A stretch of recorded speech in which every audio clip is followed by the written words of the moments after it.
and welcome to My Dog Will Eat My Face, and other fun facts of the new normal that I have learned living in hospice care. So this being the very first podcast, I figured it would be a good idea to give a little bit as to what this podcast is about and who I am. I am essentially I was a relatively normal 42-year-old man living in the beautiful state of Colorado. Had a career, had a home, nothing you would see unusual about my life until I had encroached upon a very deep, very long-standing heart condition that has been worsening since the very day I was born. It's come around to the point to where now I'm actually dying. And I'm not dying just like how most of you listening to this are right now. That is, I always like to say life is a terminal sexually transmitted disease, but I know quite astutely that I am declining. I'm feeling my body fade away, and I've taken the liberty to share this experience through the airwaves, so to speak, at least through the iPhone or whatever, so other folks could hear and listen and understand. Now, be forewarned, I am scatterbrained, so as podcasts continue, I'd imagine I will be all over the place, just sharing what I'm feeling, what I'm thinking, what I'm kind of going through on a day-to-day basis. Fun fact, actually, speaking of scatterbrained, that was the way my best friend in high school killed himself. So, another little fun fact about me.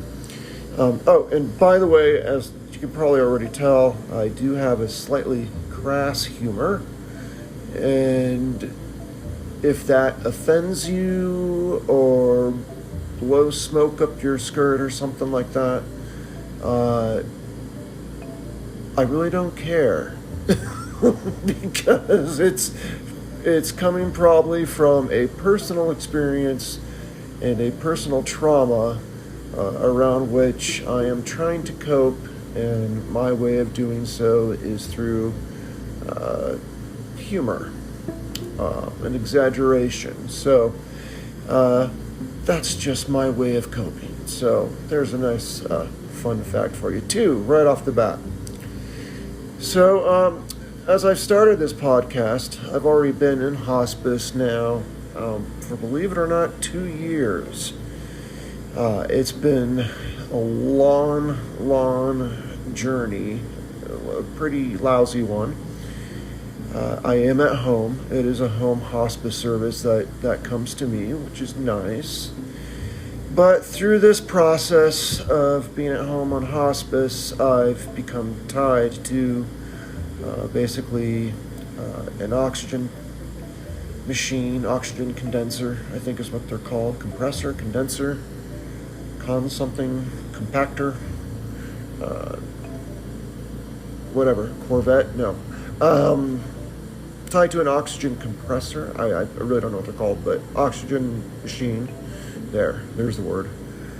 And basically I am tethered to that with a 20-foot, 30-foot cord, which gives me room to roam about my apartment. That's about it. I can't really go anywhere because right now I'm at 12 liters of flow to 16 liters of flow of oxygen, which means if I take one of the oxygen tanks that you see people have out and about, they max out at only 15 liters per second.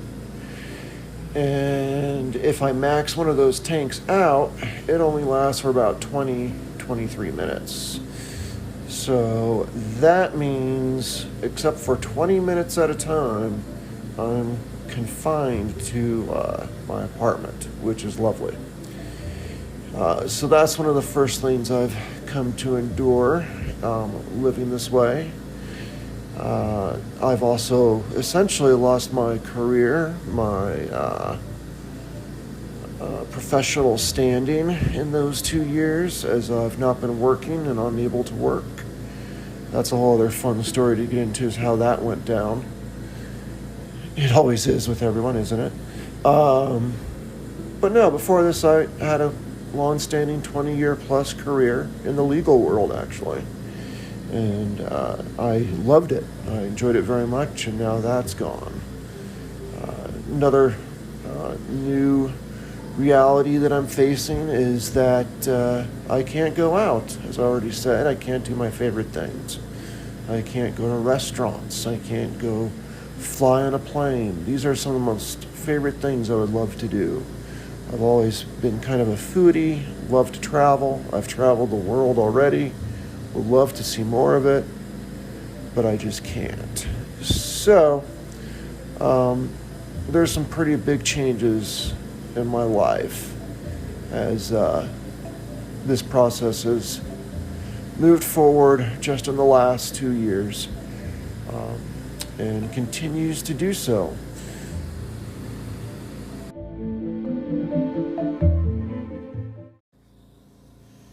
Now, I don't want to turn this into a bitching festival, so to speak, so don't worry about that. I do actually get some sense of gratification when I see people surviving what I consider much more severe ordeals. You see these people still living in iron lungs, still alive today, having never lived outside of the iron lung, becoming attorneys and, in their minds, having a full life and overcoming this obstacle, an insane obstacle to me, of being confined to an iron lung. As many other people, they survive burns, amputations, severe disabilities that, frankly, in the back of my mind, I can't imagine how I would handle such an ordeal. So when I see these people, I do come forward with a sense of gratification for what I do have. I hope that will come out somewhat in this series, and we will touch on that occasionally, that it is not all doom and gloom. It is not all just bitch, bitch, bitch.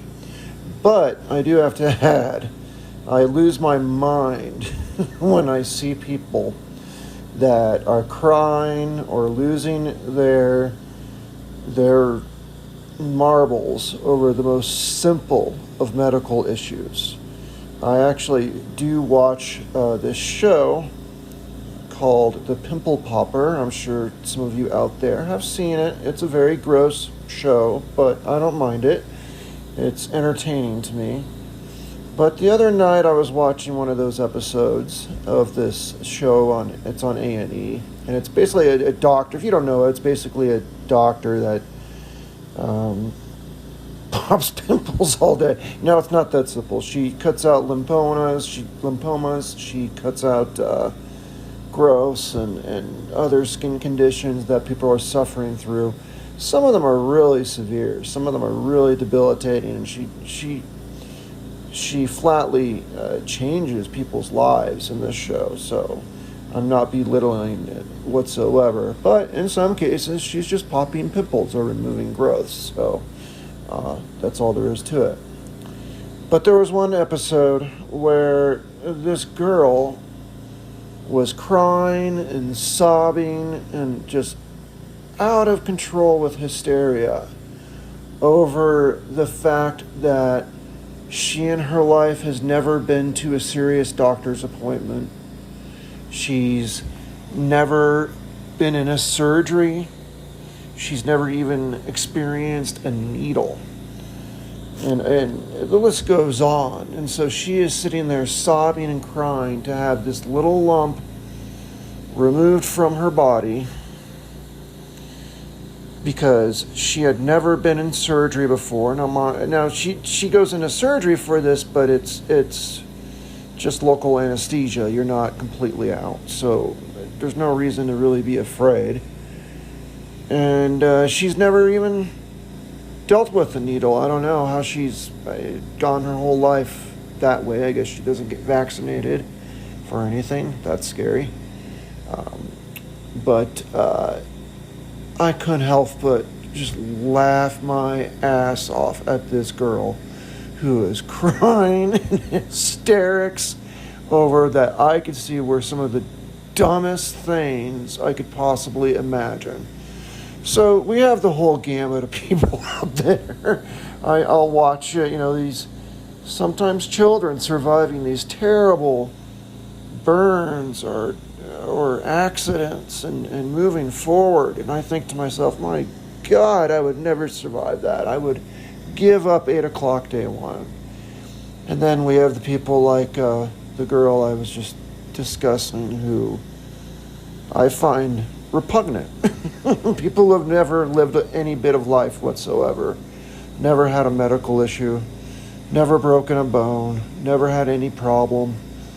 And, I've come to actually have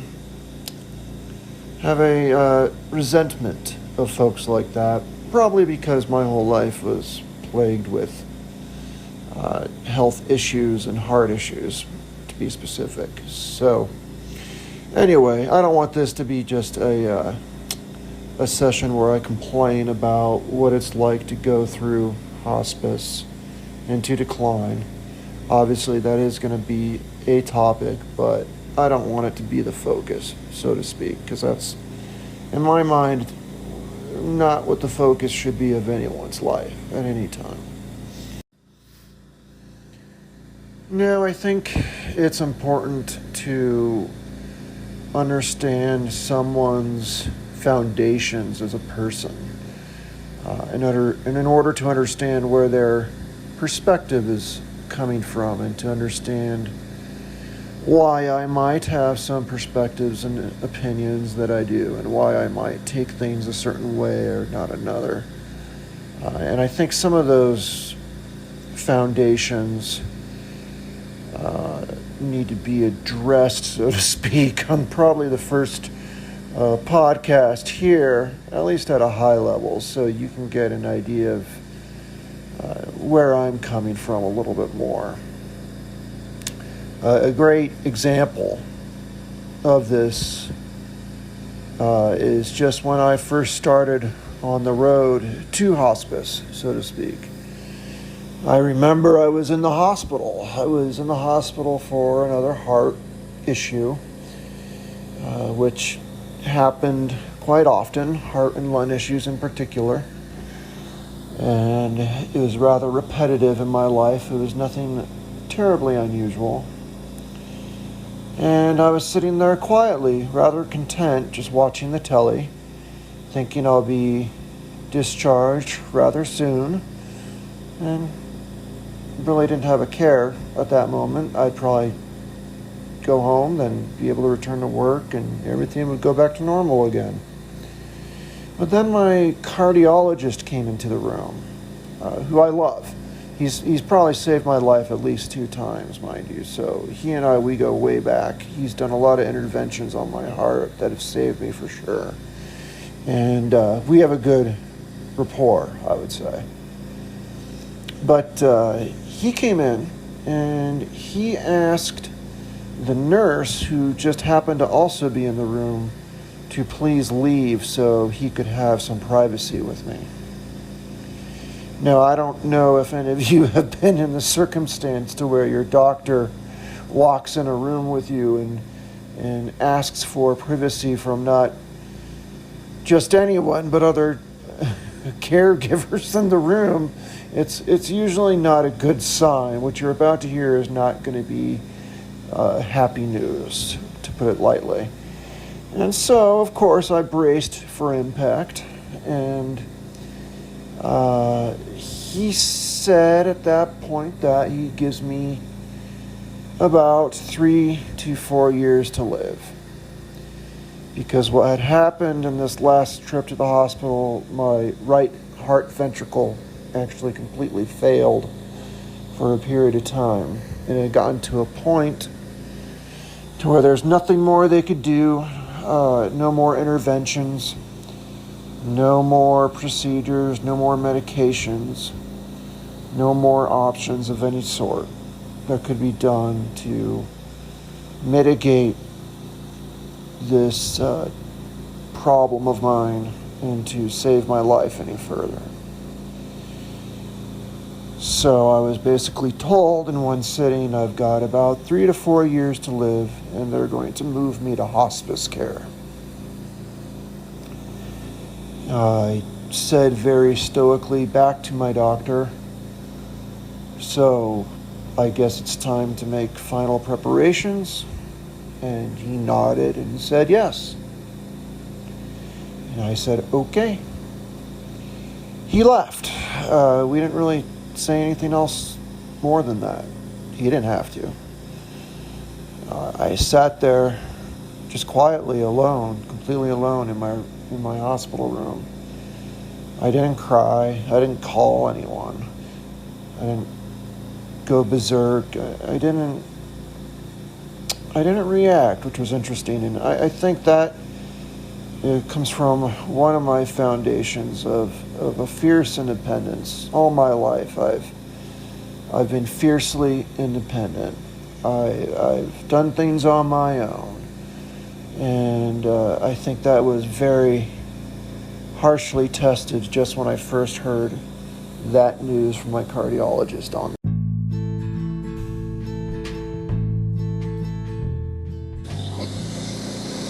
And I just want to say sorry about that sudden cutoff there as I was speaking. I am a newbie at this, so I'm learning the trade, so bear with me. I swear I'm not a boomer.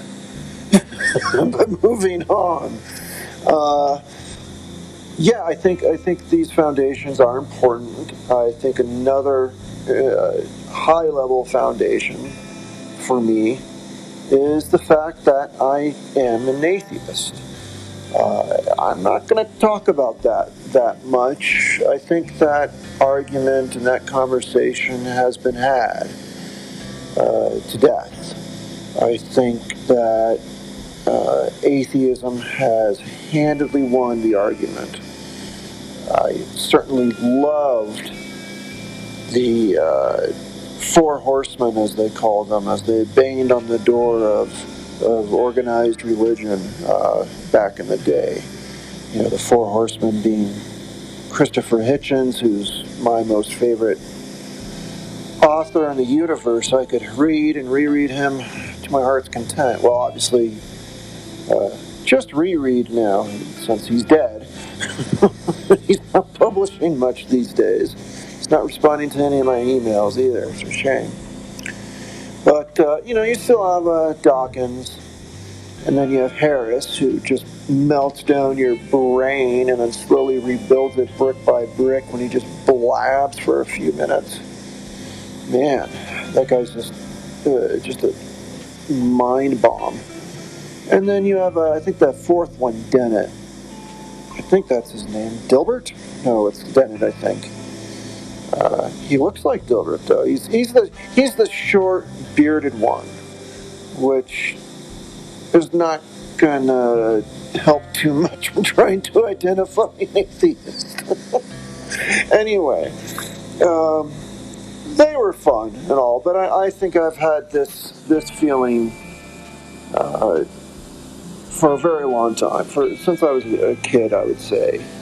I think I've been very Epicurean in my beliefs.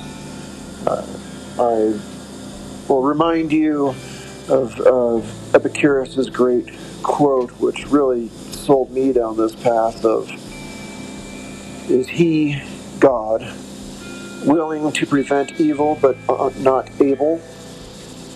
Then is he impotent? Is he able but not willing? Then is he malevolent? Is he both able and unwilling? Whence then is evil. Sorry, I love that Epicurus quote, but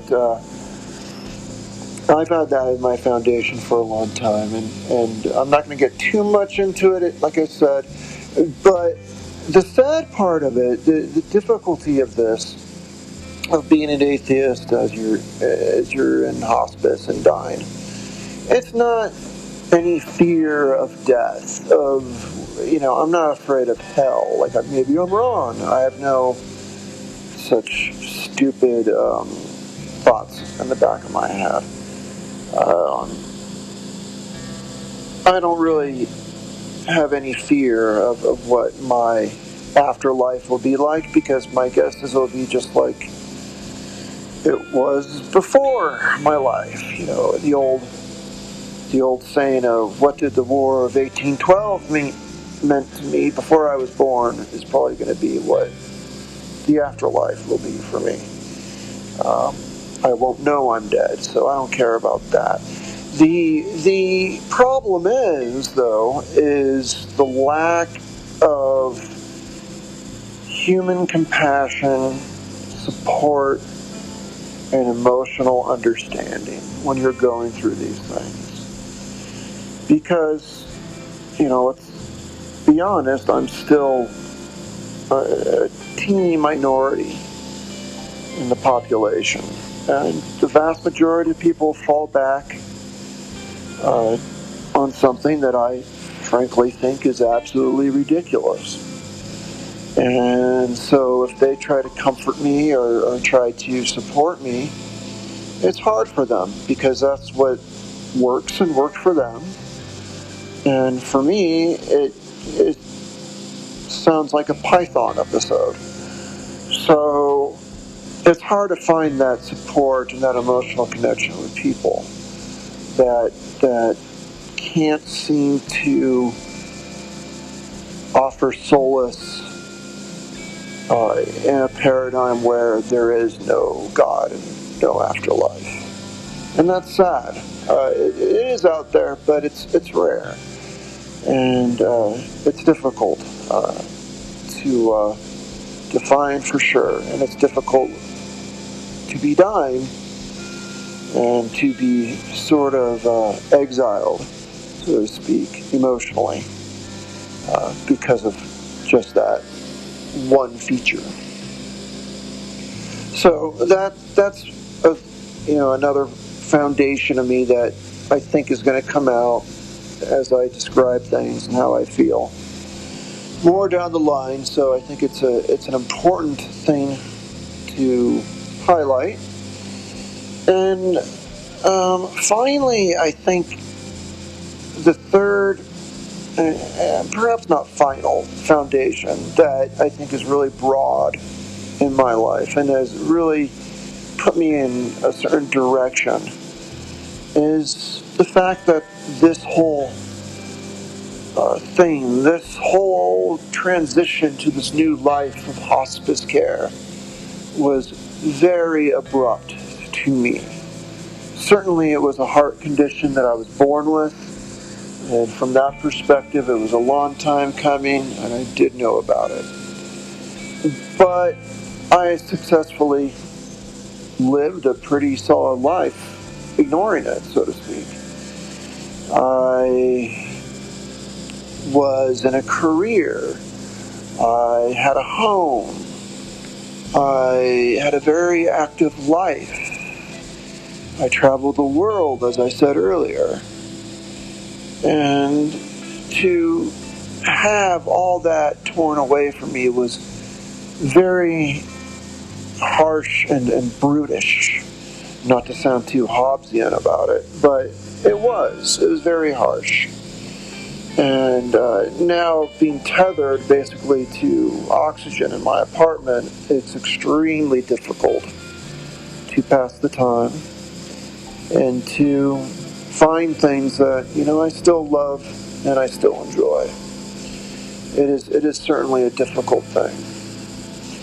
So, that's it for today, I think. And the bottom line is it's been a crazy life. From living abroad as a teenager, I've been married, I've been divorced, I've spent 2 months in a rehab center. That is a hell of a story.